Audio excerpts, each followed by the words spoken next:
Hi po. Bakit nga ba nagka-cancel ng order ang isang platform?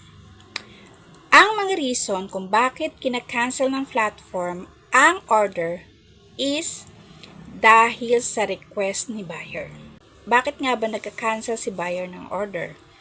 Bakit siya nagre-request? Kita siyang irregularities, mas mura sa ibang shop.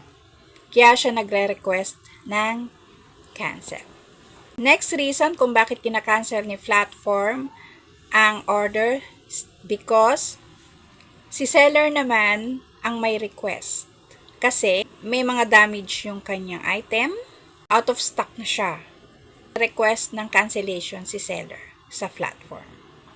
Next reason kung bakit kina-cancel ni platform ang order is automatic cancellation. Ano ba tong automatic cancellation na to?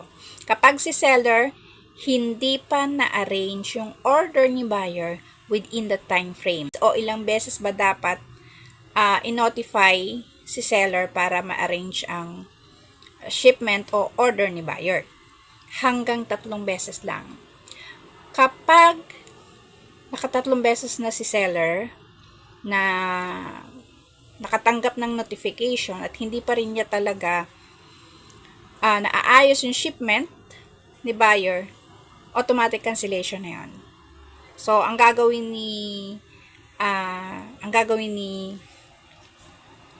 buyer diyan sa situation na yan is to reorder kung ano man yung product o parcel na in-order niya dun sa shop o lilipat siya ng ibang shop para maka-order ulit. So, next reason kung bakit kina-cancel ni platform ang order is abnormality defect. For example, suspicious activity. Gumagamit ka ng multiple account.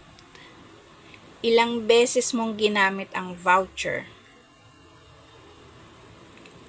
Ilang beses mo ding nag-order sa isang account. Nag-order si buyer sa'yo, tapos bigla kang na-ban, possible for cancellation na yon. Possible for automatic cancellation rin yun. Yun ang isa sa mga defect kung bakit naka-cancel yung order. So, last reason kung bakit kina-cancel ang order is delivery issue. So, eto na-pick up na, i-deliver na lang ni rider. Pero nakailang balik na siya doon sa bahay ng buyer na i-deliver nga pero hindi naman niya tinanggap. So, kapag ganon, 3 beses na at hindi pa rin tinatanggap ni buyer, automatic cancellation na yon. Mismong si platform na ang magka-cancel. And, ang ending nun, RTS. Babalik yung item o yung order ni buyer kay seller.